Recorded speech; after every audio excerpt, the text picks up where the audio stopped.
तक के लिए इसका ना कोई माना कर सकेगा, ना कोई इसका तर्जमा कर सकेगा। मैंने कहा कुरान सारा मौजूद है, सारे का तर्जमा एक साइड पे, लेकिन इस लफ्ज का तर्जमा तेरी समझ में नहीं आ सकता। ए मुल्ला, पूरी दुनिया के अंदर चैलेंज मौजूद है, कयामत तक के लिए कोई बंदा इस हरूफ का तर्जमा नहीं कर सकता, इस हरफ को समझ नहीं सकता। मैंने कहा जिस कुरान के अंदर एक लफ्ज अलिफ लाम मीम तेरी समझ में नहीं आ सका, वो जिसके सीने में पूरा कुरान उतरा गए, वो मुस्तफा तेरी समझ में कैसे आ जाएगा। यहां नारा बनता है ताजदार खत्मे नबूवत, ताजदार खत्मे नबूवत, ताजदार खत्मे नबूवत। मैंने कहा जिस कुरान का एक लफ्ज तेरी समझ में नहीं आ रहा, जिस कुरान का एक माना तेरे समझ में नहीं आ रहा, मुल्ला पूरा मुस्तफा तेरी छोटी सी अकल में कैसे आ सकेगा। पूरा कुरान तेरे समझ में कैसे आ सकेगा। मुस्तफा की शान हर बंदे की बस की बात नहीं है, सरकार की शान हर बस की बात नहीं है, हर एक की मुकद्दर की बात नहीं। तवज्जो आपने मेरी तरफ अब रखनी। अलिफ लाम मीम इसका माना कोई नहीं, तो जो अलिफ लाम मीम का माना नहीं जान सकता, जिसकी समझ में ये नहीं आया, मुस्तफा उसकी समझ में आ जाएंगे? मुस्तफा उसकी समझ में नहीं आ। चले अगर तवज्जो है तो थोड़ा सा आगे चलते हैं भाई, क्योंकि आपको आगे लेके जाना है ना, तो आप बोलेंगे तो मुझे पता चलेगा आपकी तवज्जो है, तो फिर आगे चलते। तवज्जो है बाप आपकी? आगे आता है ज़ालिकल किताब। अच्छा मुझे ये बताएं कि कुरान सुनने का मज़ा आ रहा है या नहीं आ रहा आपको? कुरान समझने का भी मज़ा आ रहा है या नहीं आ रहा? हाँ, कुरान सुनने का भी अल्हम्दुलिल्लाह। और ये मज़ा, ये लुत्फ़ जो ना, ये ईमान वालों को ही आता है बस।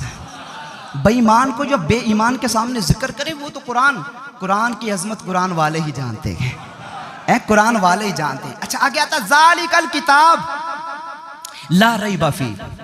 ये किताब ऐसी किताब है ला रैब फी, इसमें ना कोई शक है। ये ऐसी किताब इसमें ना कोई शक है, ना इसमें कोई डाउट है। कोई भी किताब है ना कायनात की, उस किताब को लिखने के बाद वो जो मुफस्सर मुसन्नफ होता है ना, वो किताब के आखिर में लिखता है, क्या लिखता है कि यार अगर इस किताब के अंदर कोई गलती हुई तो मुझे बता दे। कोई भी किताब के अंदर गलती होगी तो मुझे बता दे। जितनी भी बड़ी किताब शुरू में लिखा होता है या आखिर में लिखा होता है, इस किताब की गलती मुझे बता दे ताकि मैं आइंदा एडिशन में ये गलती ना करूं। लेकिन कुरान रब ने नाजिल किया और नाजिल करके फरमा दिया, सबसे पहले टाइटल ये दे दिया, फरमाया ज़ालिकल किताब ला रैब फी।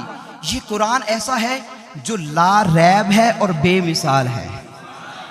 ला रैब है और अल्लाह करे आप वहां पहुंचे जहां मैं आपको लेके जाना चाहता हूं। ये कुरान ला रैब है और बेमिसाल है। बोलूंगा आस्ता, लेकिन आपकी सुभान अल्लाह की दाद चाहूंगा। ये कुरान ला रैब है, बेमिसाल है। ला रैब फी, ला रैब है, बेमिसाल है। कुरान ला रैब है, बेमिसाल है। मैंने कहा फिर सुने, कुरान ला रैब है, बेमिसाल है। वो जो कुरान वाला कह रखा है, ये कुरान ला रैब है, बेमिसाल है। वो जो कुरान ला रैब और बेमिसाल है, जिसके सीने पे कुरान उतरा, वो कितना ला रैब और बेमिसाल होगा।